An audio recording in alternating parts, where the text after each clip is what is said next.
Good morning, Unity Denver. We are so excited to have you with us this morning. We just invite you to come as you are and know that you are loved. Know that you are part of this family.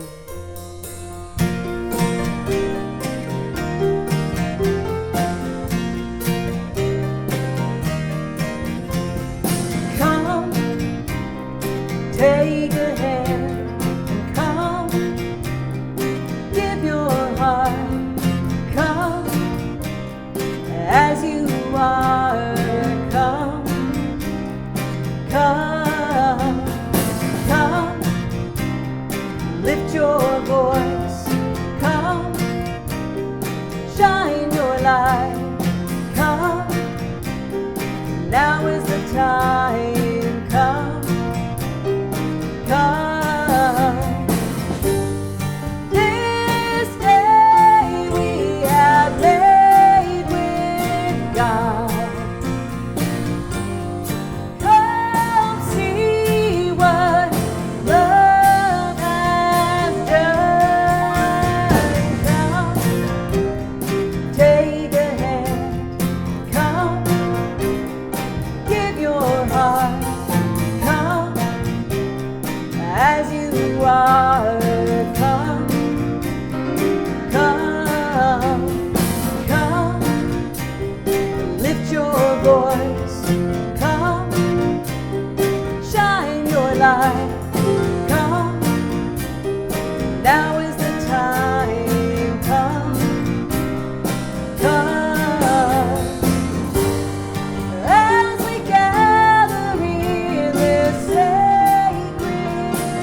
I so enjoyed being here, and I enjoy the band, and I'm so appreciative of Martha, and so appreciative of Nick and Scott, but most of all, Denise, that was absolutely wonderful. Thank you so much. Our special guest musician this morning is Denise Rosier, and you are going to be in for a special treat throughout this whole service this morning.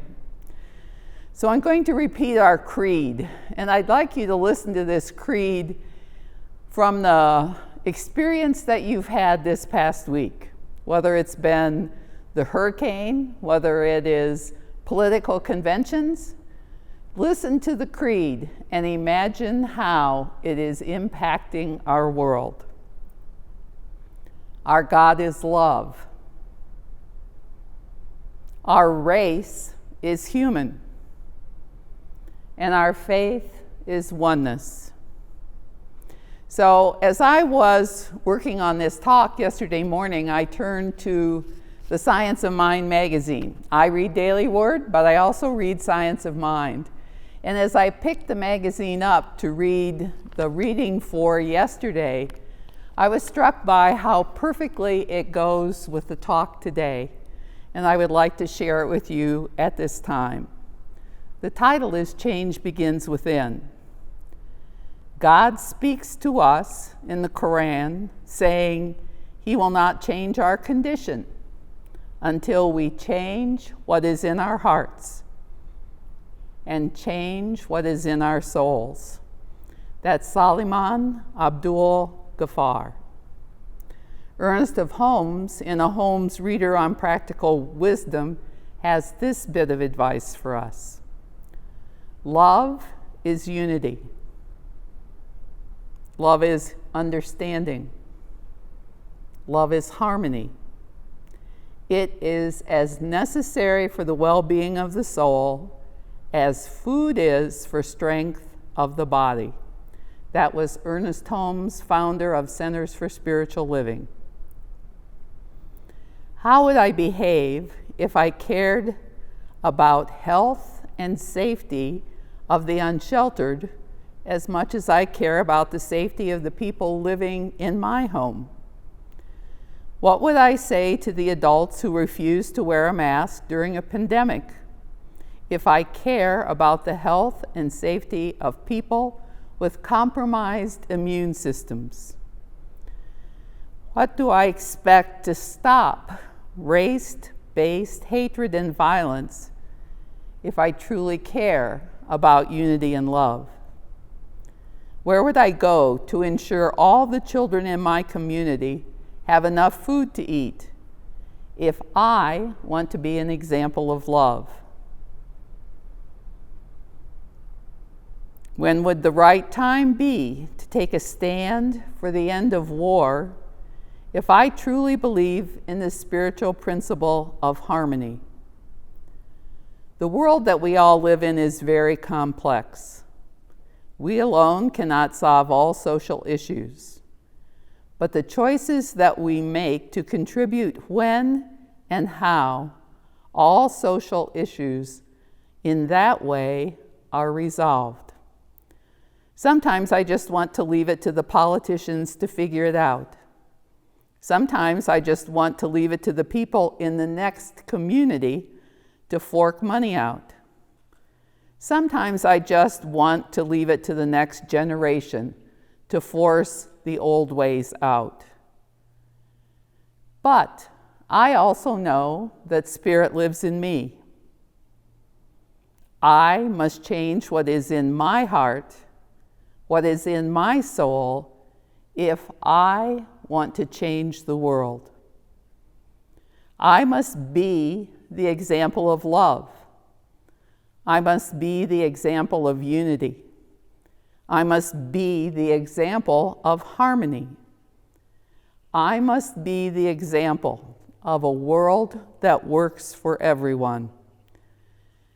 Their affirmation is, I cleanse my heart of hatred and commit to be in harmony with all people.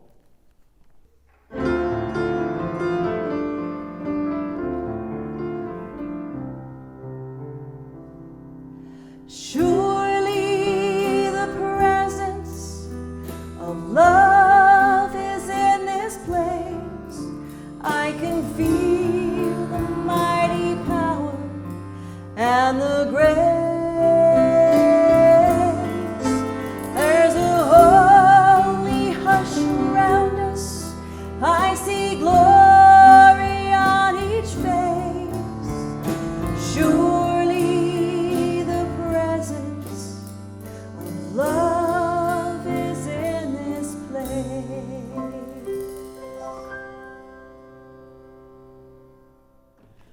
So I invite you to simply breathe with me this morning.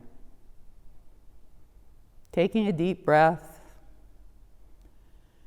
letting go of all the things that have frustrated you this past week. It seems like such a tall measure to let go of everything that has frustrated us this past week.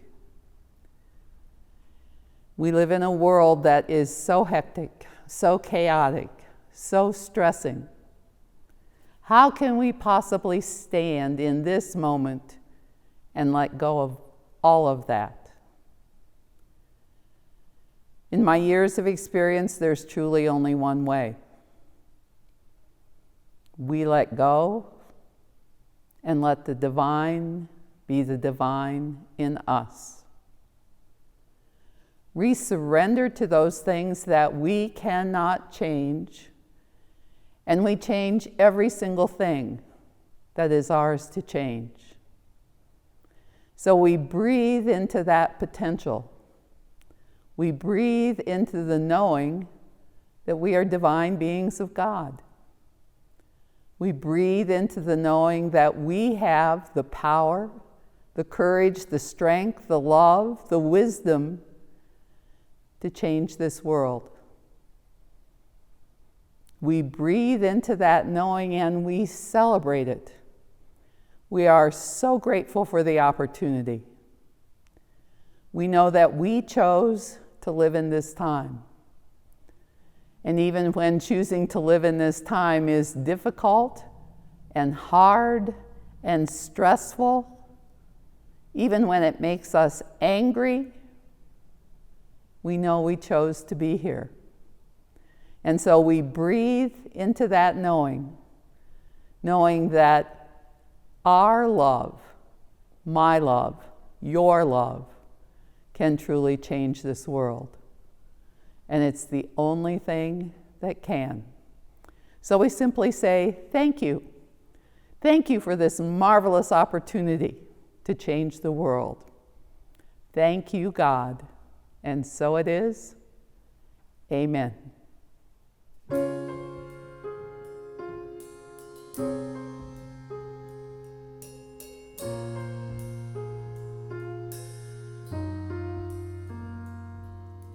What did you say to the woman right there, alone in her fear?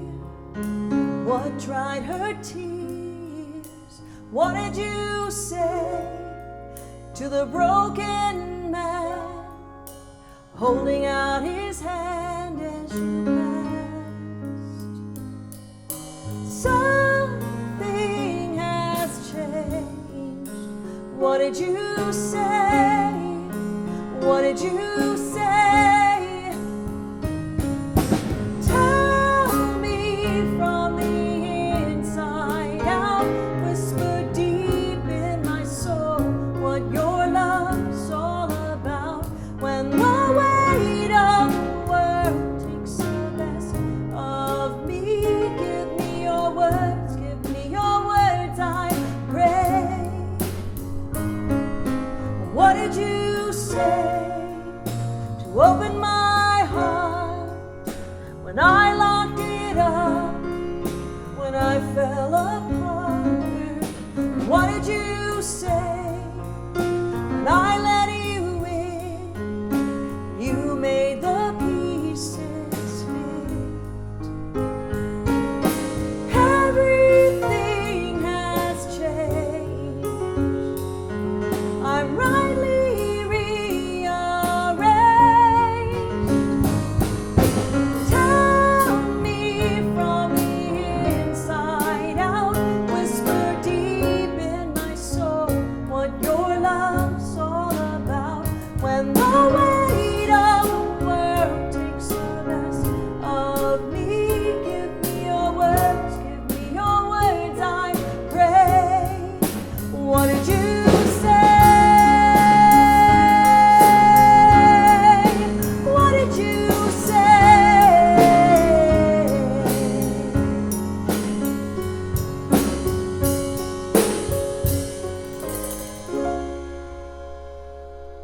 What did you say to make yourself heard, to change one life, to change the whole world?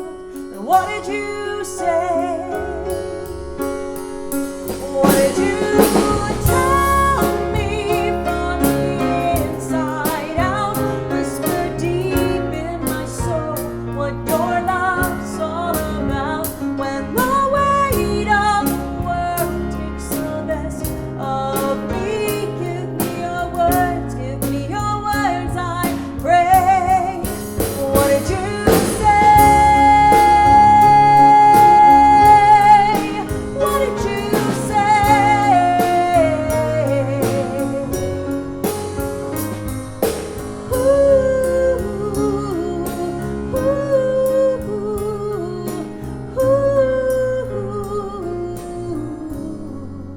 What did you say?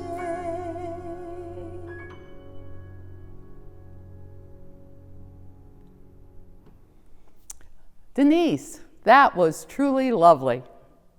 I love the way the universe works.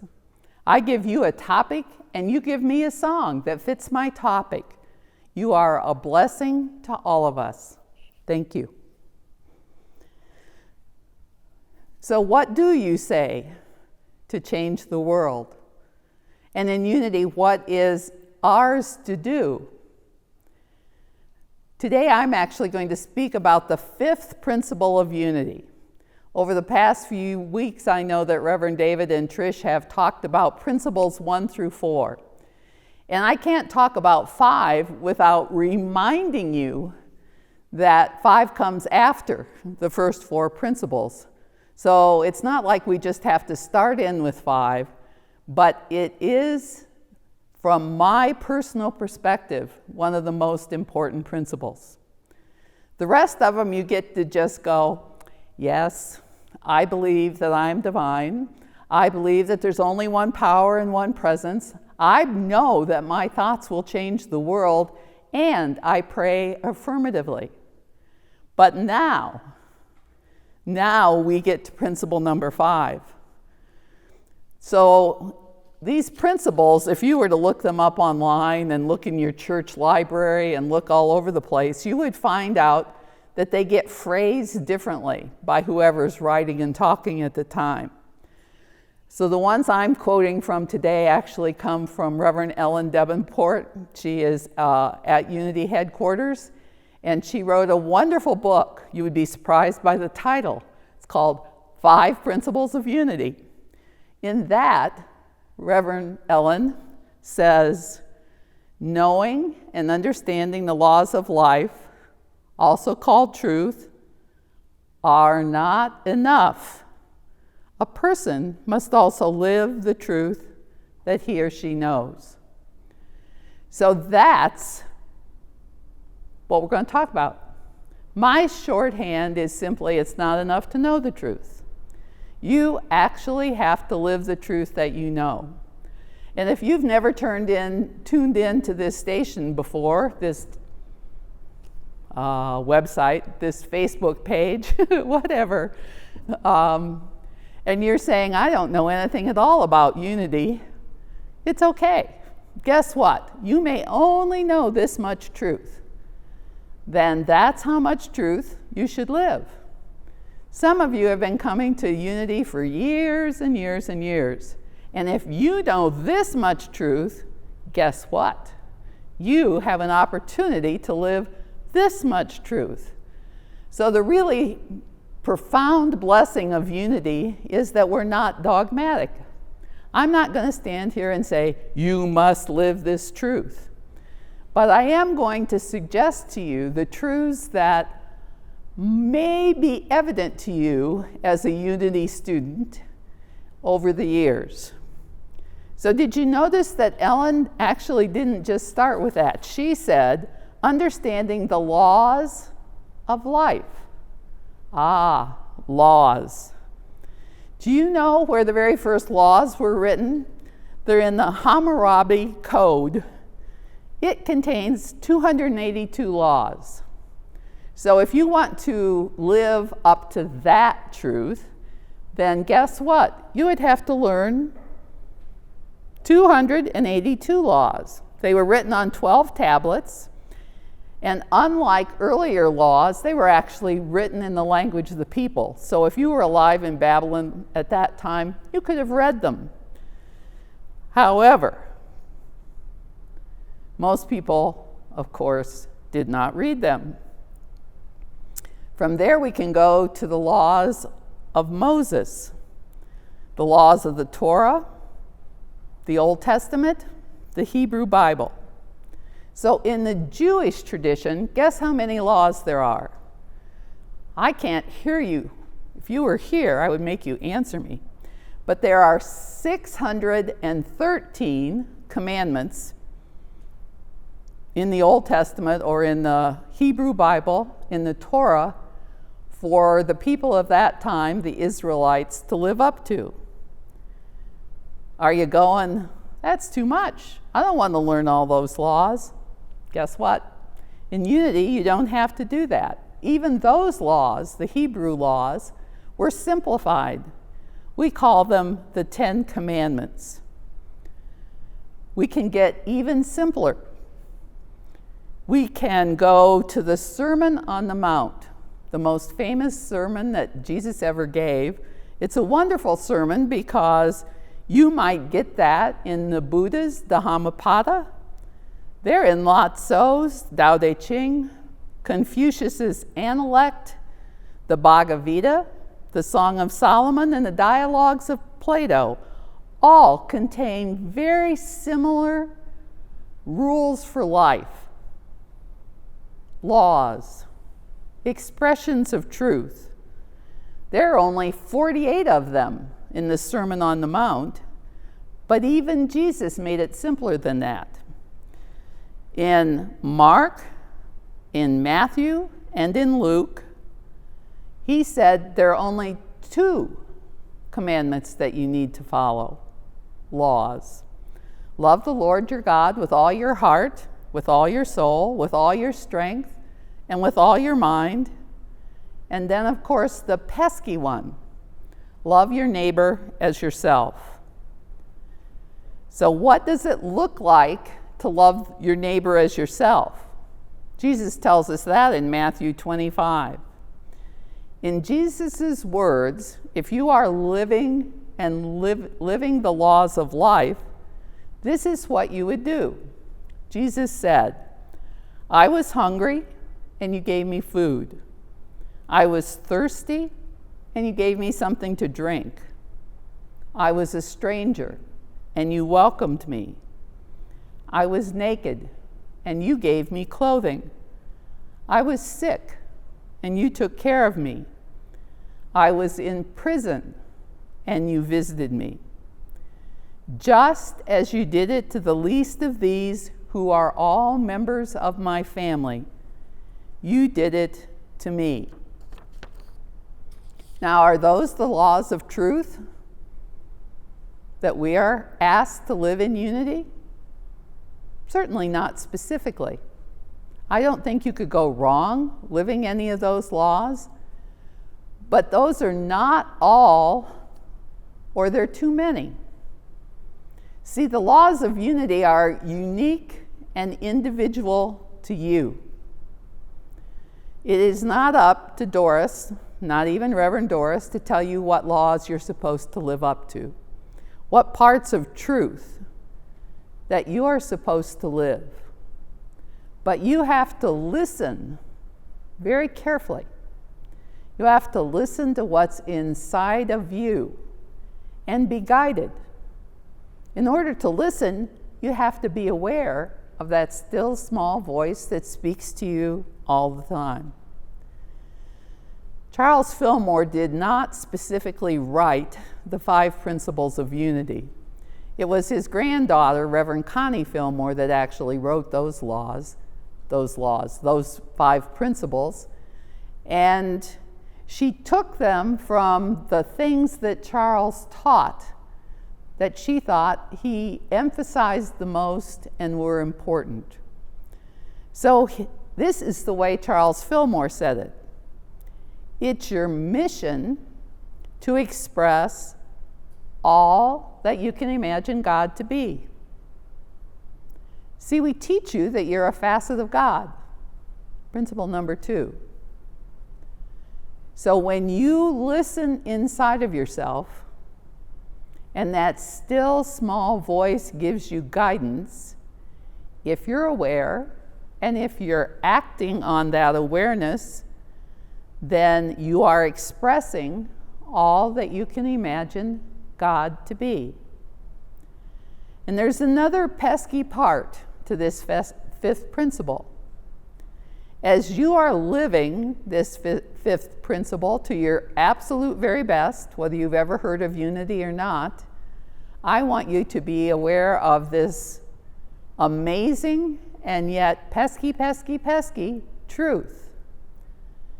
Everyone you meet, everyone you see on television is living their God truth. So that we don't get to be superior about, I am living God's truth. Too bad for you that you aren't. Pick the person that annoys you the most and know that they are living the truth that they know. Remember, it may be this much truth, maybe this much truth. They are living the truth that they know. And so we don't get to judge somebody else's truth, but what we do get to do is express all of the truth that is present in us. Linda Martello Whitsitt in Divine Audacity said it this way: we are God, living, loving, giving, and celebrating. We know God by participation, not by trying to please God. So we aren't trying to please this omnipotent deity in the sky. We have to please the God within us. And if you're kind of like me, sometimes pleasing the God within me is the hardest part. That God within Doris is sometimes pretty fussy, picky, and judgmental about how I do things. So then it's my opportunity to be aware and to notice. Am I being judgmental? Or am I noticing, being aware of how I'm living my truth? It's very important that you notice that difference.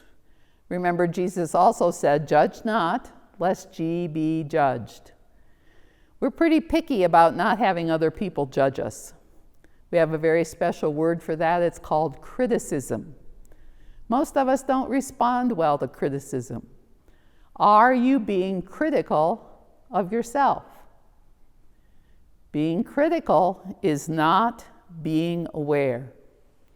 So remember that we start this journey into living our truth by remembering that yes, we are absolutely human, but at the same time, we are divine. We are God, living, giving, loving, celebrating, messing up, making mistakes, living our life. How? The very best we can in this moment. So the trick is, in this next moment, the moment that's over here, not the one that was back there, we're now in a new moment, and we get to choose again. We get to notice, what was my truth? Am I true to my truth, the truth that I know? Am I true to the divine truth that lies within me? We have help in unity by remembering our 12 powers: strength, power, wisdom, love, imagination. I could go on, but we have access to all that, but mine isn't like Martha's, and Martha's isn't like Ken's. So that's why we don't get to judge the other person. We get to notice, am I living my truth? The hardest time to live truth, in my experience, is with the people we know the best. We call them our family. We call them our relatives. We call them our friends. We call them our neighbors. We call them our co-workers. We have an opportunity to live our truth with them. You see, the truth is, they aren't ever going to meet the God in the sky, and the only God they're ever going to meet is the one that you and I model for them. How do you respond when you're upset? How do you respond when you're angry? How do you respond when you're feeling loving? How do you live your life in such a way that at all times you are living God's presence on earth? When I was a little girl in a Baptist Sunday school, I learned this statement that I never would have guessed would be as important as it is to me now. What you are speaks so loud that the world can't hear what you say. They're looking at your walk, not listening to your talk. They're judging by your actions every day. How are you living the truth that you know? This much truth, this much, this much. So, when you think of God as love, are you demonstrating love? When you think of God as peace, how are you demonstrating peace? You're the only one who gets to choose. But the blessing is you get to choose again and again and again. So not only did Charles Fillmore teach this, not only did Byron Katie teach us that we can love what is in this moment, take a breath, believe that, but we can also be scriptural about it. In James 1:22 it says, "Do not merely listen to the word and deceive yourself. Do what it says." It's not enough to know the truth, I have to live the truth that I know. Philippians 4:9 says, "Whatever you have learned or received or heard from me or seen in me, put it into practice, and the God of peace will always be with you." So we are divine expressions every moment of the day. We're putting our principles into action, we're living the truth, and we're demonstrating it to the world we live in.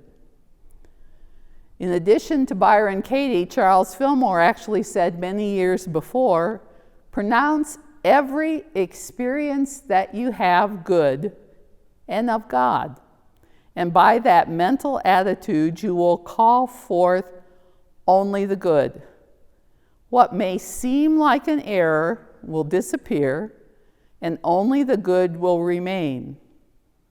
This is the law, and no one can break it. And then there's the statement, you can attribute it to John Lennon, you can attribute it to the best Marigold hotel. If it's not good, it isn't the end. We simply have to continue living and knowing that the truth is coming. Living our truth means remembering our own divinity and the divinity of others involved in that situation. Living our truth and affirming divine love in this situation, the one that you're in right now. Living our truth means integrating our divine essence into our ordinary, annoying daily life with its drudgery, confusion, and difficult people. Living our truth means when we're sick, broke, heartbroken, scared, angry, or apathetic, when we're depressed, we have to remember and live our truth. Living our truth means taking responsibility for attracting the very situation that is annoying us into our experience, and knowing that its outcome for us will match our thoughts and feelings about it.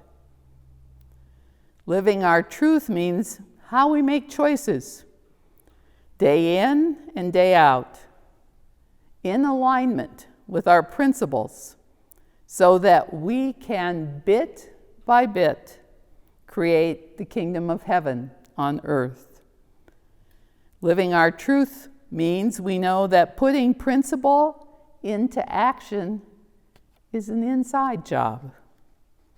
Living our truth means we know that bringing peace to the world means we must be peaceful. Living our truth means we know that to live in a world that is loving, we must bring love to every person in every situation. Living our truth means we seek to be mystics.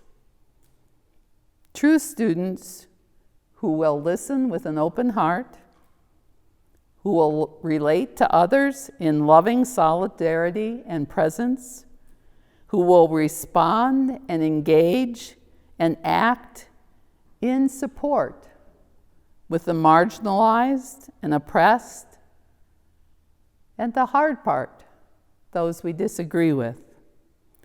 We can live and act from the energy of the consciousness of our deepest identity, knowing that we are one with God. We are God's body, incarnated here on earth. We know that we are one with God, and we know that as in earth, as it was in heaven. So when people are with you, how do you speak peace? How do you speak love? Do they know that they are with God? Can they tell by your walk? Can they tell by your talk? Living the truth is our opportunity, 24 hours a day, 7 days a week, 365 days a year. It's my experience that things that are simple aren't easy, but I know that you can do it. So I invite you to simply take a breath with me.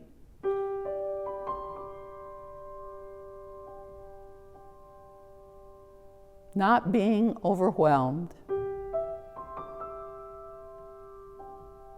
but knowing that it is not I, but the Christ within me that does this work.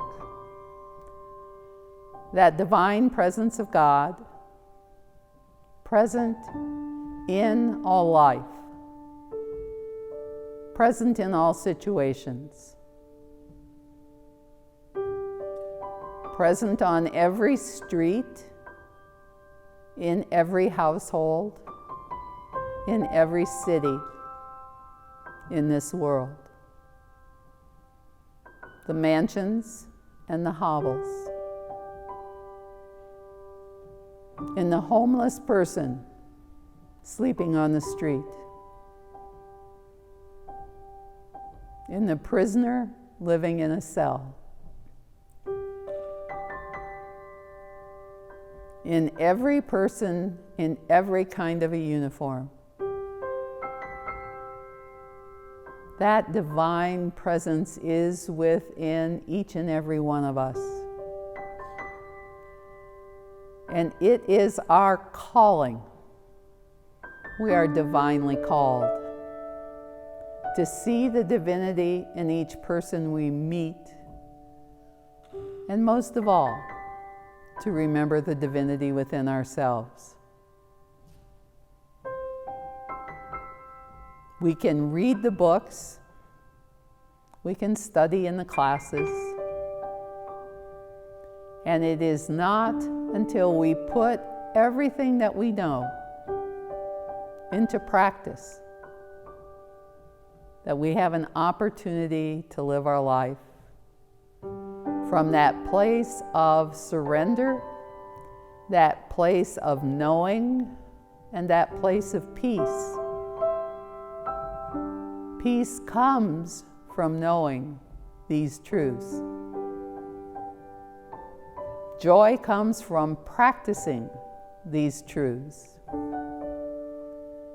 And it is so important that we hear that word practice. It's not like any of us are getting it perfectly right, but each of us is on a journey to uncover the awareness that lies within us, ever present, ever ready to serve, ever ready to be the truth in any situation. Pick a law, pick a teacher, pick a guru, and know that as you listen to that person teach, the same wisdom that they are teaching you is within you. You have only to listen. You have only to know. We know that truth,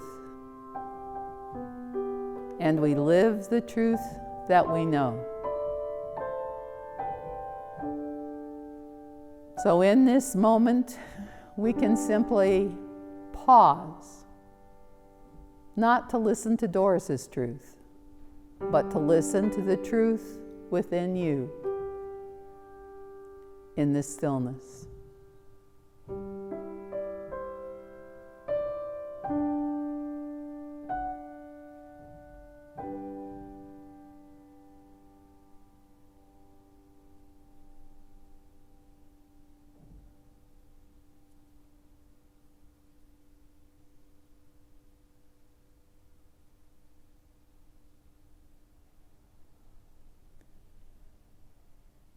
In the stillness of this moment, there is peace.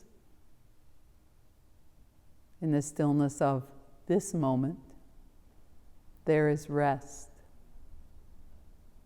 And we trust and we know that this is so. We experience it ourselves. We know that people have been experiencing it for thousands of years. In every country on this earth, every religion teaches stillness, teaches peace, teaches prayer. And we are open and receptive in this moment to the divine infilling of that Spirit. And for this gift, we are eternally grateful. So we simply say thank you. Thank you. And so it is, and so we let it be. Amen.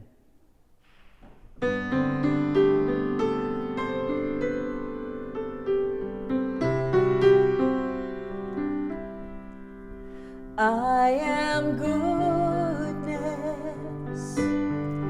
grace beyond measure. I am peace, here and now. I am wholeness, thriving perfection. I am love. I am love. I am life, free and abundant. I am joy, awakened and wild. I am spirit, open and boundless. I am love. I am love. I am spirit, open and boundless. I am love. I am love. I am love. I am love.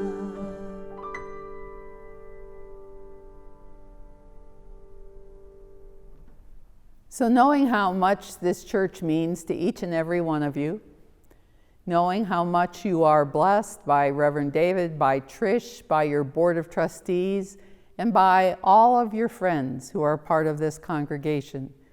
We know that it is important to you to reach out and to give. There are so many ways that you can give, and we know that you will choose the one that's right and perfect for you, so that this center will always be here for you. So together we know our offertory blessing. Divine love, as me, blesses and multiplies all that I am, all that I have, all that I give, and all that I receive. And I am thankful.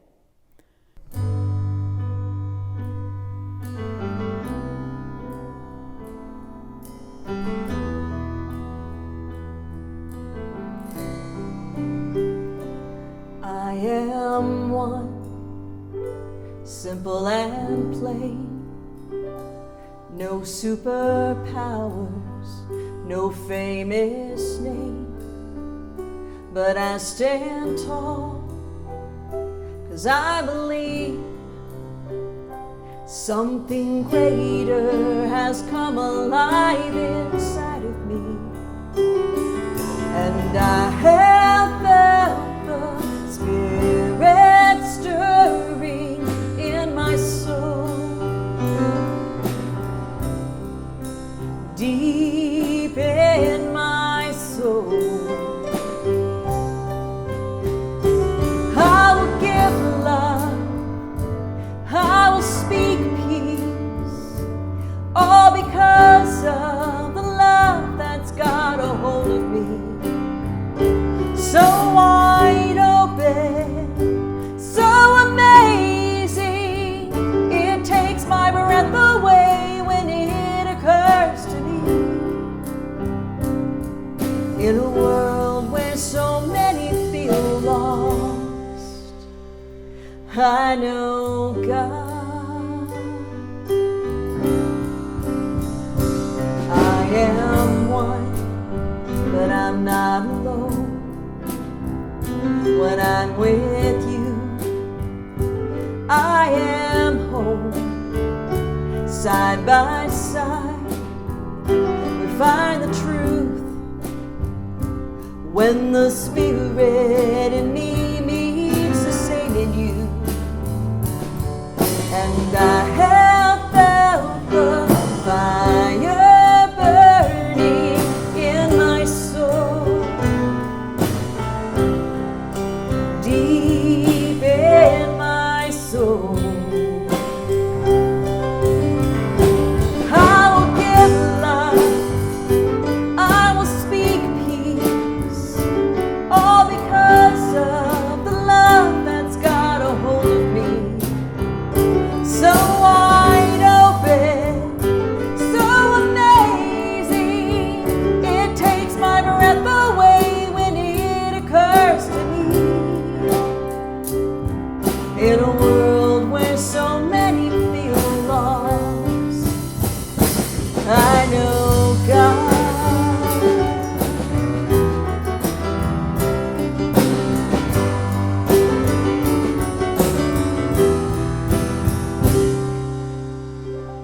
I will give love, I will speak peace, all because of the love that's got a hold of me. So wide open, so amazing, it takes my breath away when it occurs to me. In a world where so many feel lost, in a world where so many feel lost, in a world where so many feel lost, I know God. I know God.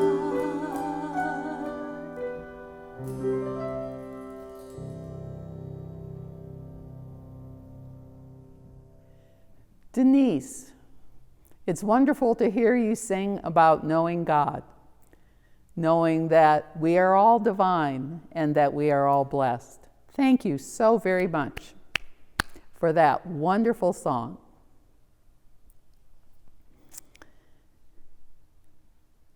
Thanks all of you for joining with us today. We are blessed that you would choose to spend a part of your Sunday morning or your Sunday night or your Tuesday afternoon, whenever it is you are watching us. We're glad that you have chosen to be with us. And we are grateful for your presence and for your support. So I invite you to join us with our closing prayer, the prayer for protection.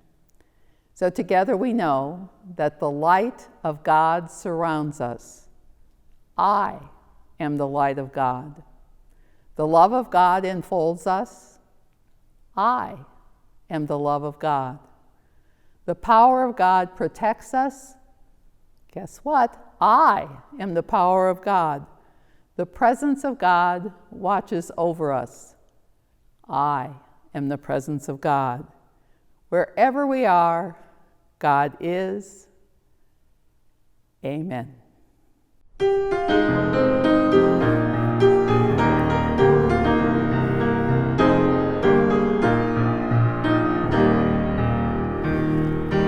Love can move the world as the moon in the sky moves the sea. Love can cause the wars to cease. Love can move this world to peace. It's a tide that begins with you and me. Love can move the world as the warmth of the sun moves the trees. Feel the winds of love increase as we move this world to peace. Come, love the world.